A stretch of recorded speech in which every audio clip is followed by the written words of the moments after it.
I fully believe that the interview is a two-way vibe check. I think that's probably one of the things that helps me stay calm during those interviews is remembering that.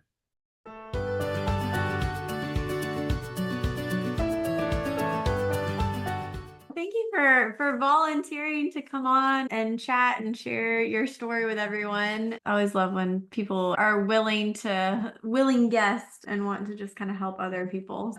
Yeah. Well, I remember starting out and thinking about the career. I was trying to find like other people who were like engineers and had switched, and there wasn't a lot of info, and I just kind of wanted to be a little validated.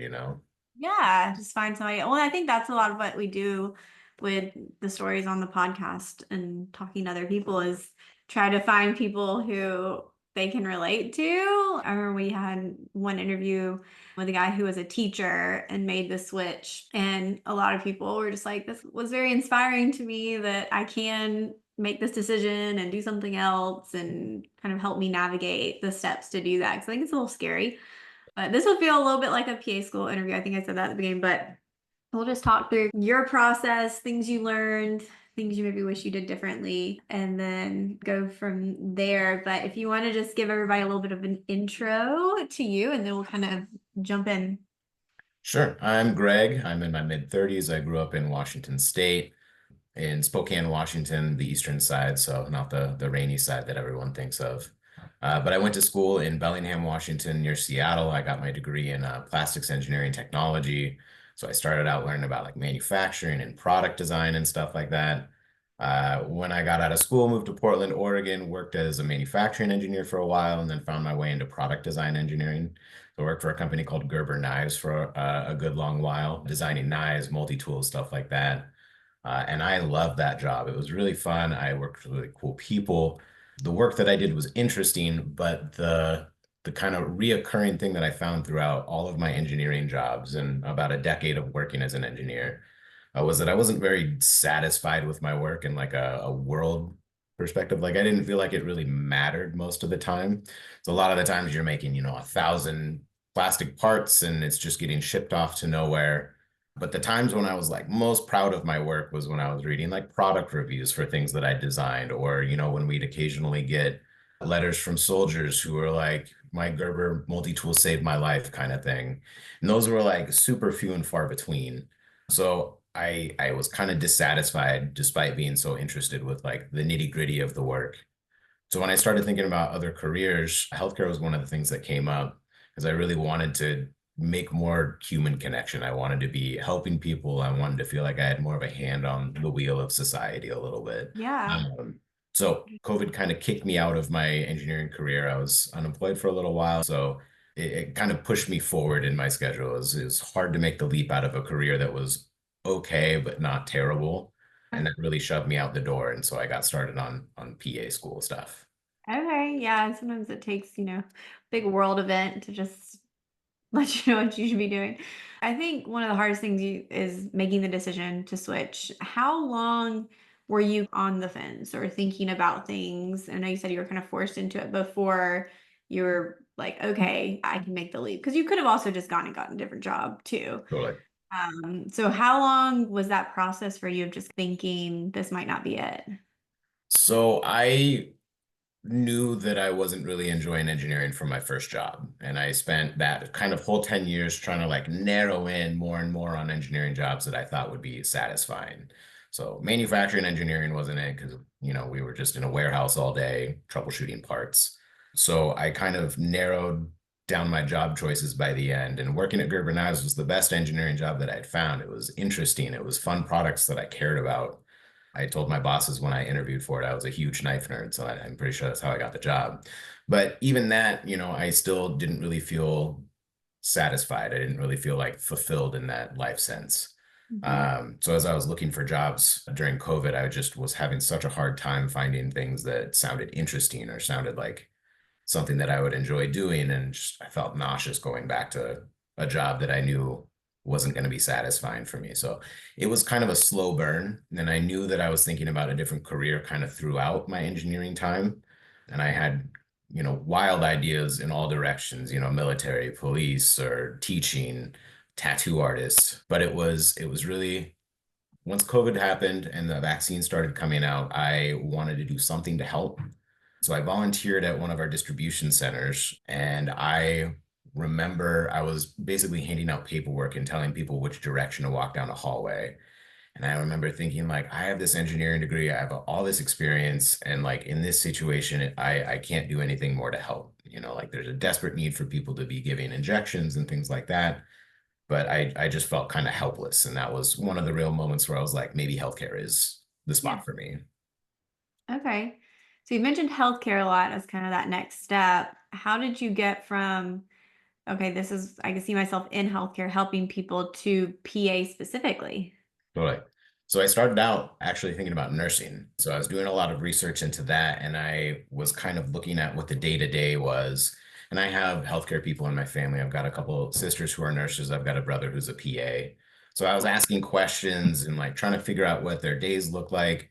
And I realized that I don't think that I would be happy with nursing simply because I like the technical side. I like the long-term planning side. Those are the pieces of engineering that I really enjoyed.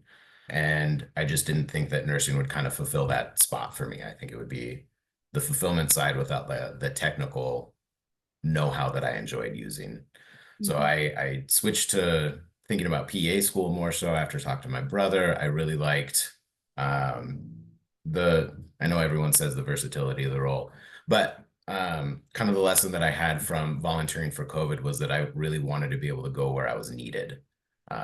So I like the idea of the PA career being designed as kind of a gap filler in healthcare.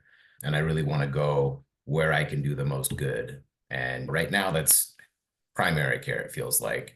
But Yeah. if, 20 years down the road, magically we have all of these primary care providers and all of a sudden we need psych providers, I wanted to be able to be flexible enough to move into those roles too. Okay, nice. And I think everything you're saying are great PA specific reasons. And there's the logistical side too, that as a career changer, it's a quicker route, not like what you want to lead with in your essay, of course. But that, I mean, that's part of it. It just makes sense to go with something that you can start doing what you want to do Totally. as fast as possible. So, as someone who had been in a career for a while, decided to make this switch. Sounds like you were jumping in already with like volunteer and gain experience, but what steps did you end up taking? Like, I'm assuming some coursework was involved, Mhm. and how long did that process take? Yeah, so my engineering degree had no biology in it. So I'd never taken a biology class before, and all my stuff was 12, 15 years old. So I had to retake all the prerequisites. So I had been moving during COVID. I was in Brooklyn. I started taking like a statistics course, just kind of dip my toe back in the water. And so started with that, moved back to my hometown, Spokane, started taking an EMT course in biology. So got my EMT, started working as an ER tech right afterwards in a level 3 trauma center. And then I did probably about 2 years of part-time school and full-time work to get all my prerequisites in order. Yeah, nice. So I mean, those are all the right steps, and I think there is I'm not gonna say a luxury, but kind of like of not having to necessarily navigate school full time and then trying to get experience. Like when you can really focus on experience and then have school also, Yeah. it changes the dynamic a little bit. And I think it's different when you have been in a job and a position, like you maybe manage some of that a little bit better at times, but I know it can still be very stressful and there's still feeling like you could always be doing more. When it became time for you to start thinking about schools, did you start researching schools from the very beginning and kind of know where you were trying to head to, or is that something that you figured out later? Right away. This is probably a very engineering thing to do, but I made a giant spreadsheet of like Of all the course you schools did. and like pick my places, and I was like mapping out all the prerequisites. And of course that changed a ton over the couple of years, but I mean, I researched everything that I could, listened to, dozens of your podcasts, was combing through forums and everything, collecting as much information before I even started to take the classes. So I Great. kind of like had gathered as much info as I could before I pulled the trigger. And yeah, that's how I do just about everything. About everything. That's so great. I'm going to say this and I don't want to be offensive, but we joke that we can tell when a patient is an engineer Hmm. just by the questions they ask. Hmm.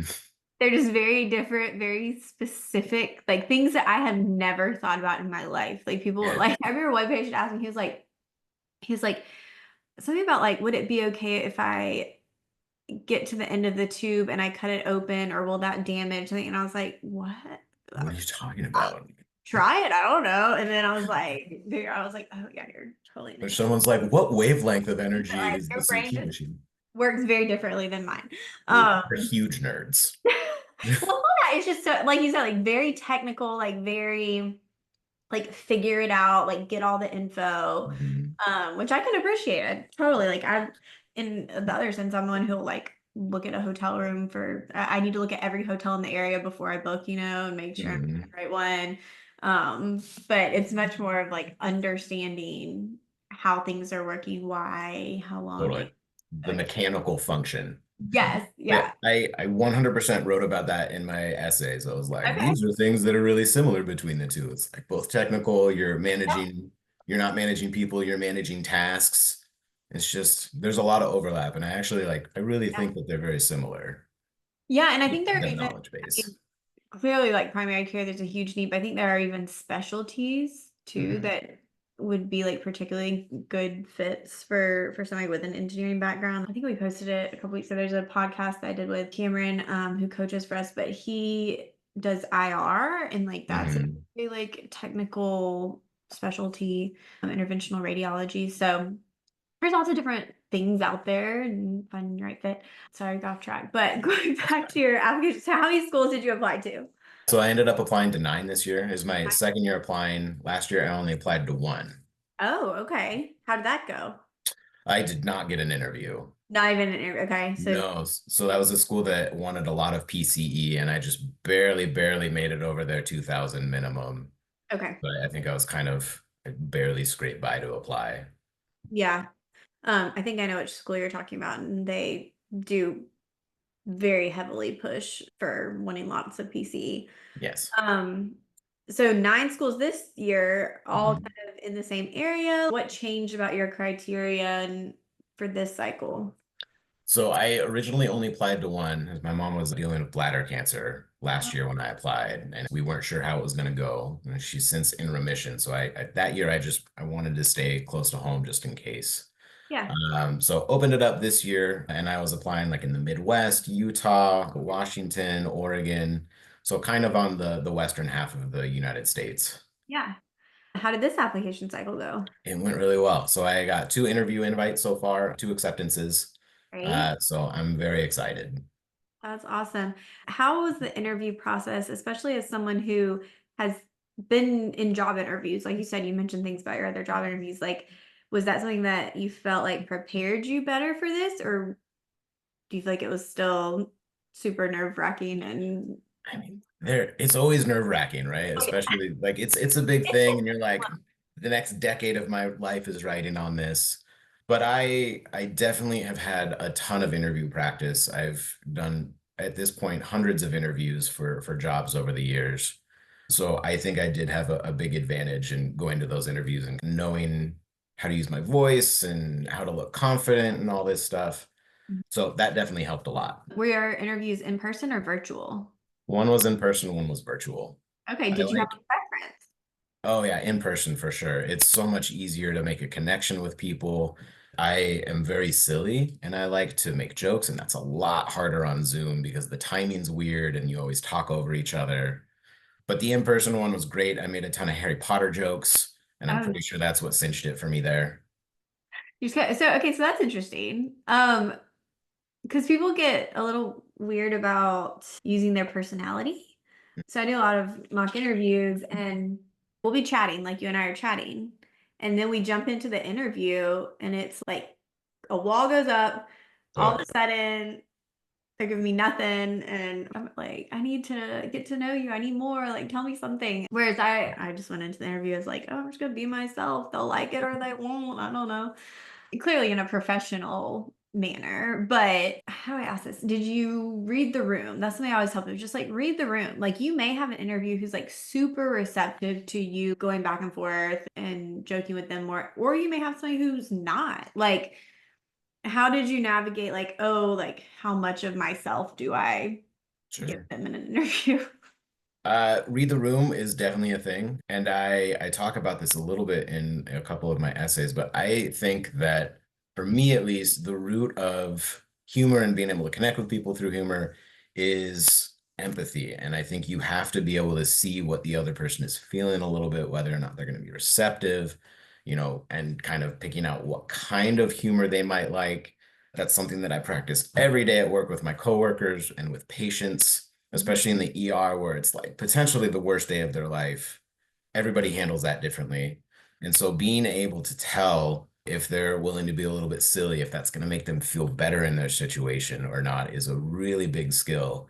So being able to take that into an interview room is a super important thing because, yeah, it would go very poorly if I made a joke about being a vampire or something like that. And they're like, what are you talking about? I just have no idea. Yeah. Oh. Yeah, like I had one interviewer who like was definitely very stern Mhm. and like wanted you to be scared. And I remember one of the other PA students told me before that particular part, she was like, if you can impress her, you'll probably get it. Like, that's a good thing. Like, she's the one to impress. So it was like, no pressure, cool thing. I was like, I'm just gonna smile and be myself and see what Mhm. happens. And it was so funny. I've probably talked about it on the podcast before, but one of the questions they asked was like, if you could do anything else besides being a PA, what would you do? And I gave my answer, which was a very silly answer looking back. But then I asked them and I was like, well, what would y'all do if y'all weren't PAs? And she was not expecting that at all. Like I could, Mhm. she was just like, I was harassment. And she was like, I would be a singer. And I was like, oh, okay. Like, It's that's really funny. awesome. Like, it was just so funny because I could tell it like threw her off of her very stern demeanor to be asked. But again, It like, feels a little bit like the end of one of those movies where like somebody's trying to convince like a corporate audience to be like, what would you do? Why would you do this to people? And they're like, I wanted to be a T-Rex when I grew up. yeah, it was such a like weird dynamic. And I was like, oh yeah, like, and I think they thought I would ask questions about like the PA program or being a PA. And I was just like, no, you can only plan so much for the interview. What's going to come out of your mouth? Sure. But yeah, I think being personable, reading the room, all of that is so important. And your experience probably did play a big role in that. Now, you said you have two acceptances Mm. and potentially you've applied to more programs too. How are you going about deciding? Did the interview influence your decision? Was there a clear, like, oh, from this interview, I feel like this is the best program for me? Yes. So I fully believe that the interview is a two-way vibe check. And that I think that's probably one of the things that helps me stay calm during those interviews is remembering that even though they hold most of the power in a PA school interview because they have so many applicants, like I still have a choice. And if I don't like what they're saying to me, then I don't have to go there. But Okay. one school definitely, they were so friendly. They were so nice. We joked the whole time. The student panel was fun. It was really clear that they cared about their students. They were responsive to the students' needs. They changed bits and pieces of the curriculum to adapt their needs to what the students were asking for. And it just made it really easy to see myself in a program like that, kind of flourishing with that kind of support. And so Yeah. that made it kind of an easy choice. And the other school did seem supportive too, but they were they're struggling with some things. They were just put on probation just after I got the call about seat offer, and they were just being so tight-lipped about it and not saying what was going on. They were just saying we're appealing it, and that kind of felt the opposite to me, where it was like they weren't really being transparent enough, and I didn't necessarily, even though they're on paper usually a good program, I just didn't necessarily trust them to support the students in the way that they needed. Yeah, I think I would also expect like a pretty clear action plan Yeah. in that situation. Okay, that's awesome. And I think you said that I really like about the program and the interview and relating it to like patience and trying to make them have a day. That's something I've been actually encouraging in coaching is think of your interviewer as a patient. Like think about the demeanor you would have with them and trying to also make them comfortable. And when you walk into a patient room, you don't know this person, you only have a few minutes with them, you've got to like get there pretty quickly. And it sounds like the program did that for you also, which is great. Like I said, they So laughed at my Harry Potter jokes. well, I don't know if you know, I'm like a huge Harry Potter Are fan. you really? I really am. Yeah. What house are you? Oh, well, 100% Griffin. Okay. right? This is like Hufflepuff. your Hufflepuff. Oh, for sure. Oh, see, that's so funny. So my friend who I thought she knew Harry Potter things, but she actually didn't. Like she actually has only seen the first movie once, but she like kind of acted like she knew stuff. Anyway, we've been friends for years and I never knew this. So she bought me a Hufflepuff candle and it was for my birthday. Sorry, this is a weird aside, but since we're No, talking go Harry for it. Potter. I love it. But she bought me a Hufflepuff candle and I was like, she gave it to me, I was like, oh, like it smells so good. Thank you. I was like, this is such a weird choice. Like, I'm like not a Hufflepuff, but that's fine. And we never talked about it. So then a week went by and she goes, do you know what that means? That Hufflepuff? And I was like, yeah, don't you? And she goes, no. She goes, is that a scent from Harry Potter, like a fragrance they like? And I was just I'm just glad she wasn't like, was that Spanish for something? it was so like she bought it from a Harry Potter thing, but it was like the funniest thing. Then we started talking, and she was more clueless than I could have ever imagined, and it was the funniest thing. And also, she's the one who edits my podcast, so she's gonna hear this. But it was just bad. So I'm gonna make her watch the Harry Potter movies with me, Michelle. If you're when you listen to this, you're going. I'm I'm trying to imagine what a Hufflepuff candle even smells like, because all I can think of is the kitchens. It's very pleasant. It was just like a flowery, like pleasant smell. She was like, those are the best reviews. Um, so anyway, but yeah, no, I love Harry Potter. I like used to go to the midnight premieres of books and movies, and I went to the Warner Brothers studio in London in August, and it was Oh, amazing. that sounds awesome. If you're a Harry Potter fan, highly recommend. That was one of the things that hurt the most about engineering. I would make like Dumbledore jokes, and my coworkers would be like, "Who's Dumbledore?" And I'm like, "No." That was Michelle. Michelle also she thought Dumbledore was in Lord of the Rings, and I was like, wait, what? Hold Ooh, on, rough, we're confusing. rough. We got to do a board diagram. Yeah, White. I won a costume contest in fourth grade at the book premiere, and like all the other girls dressed like Hermione, and I dressed like Harry Potter. I was like, no, no, no, I am Harry Potter. Like, Yeah, 100%. forget Hermione. But yeah, no, big fan, big fan. So I support that. When do you start school? Middle of May. No, So May. I Okay, got so like you have 5 months. time. Are Mhm. you just continuing to work or? Yeah, continuing to work in the ER. Yeah.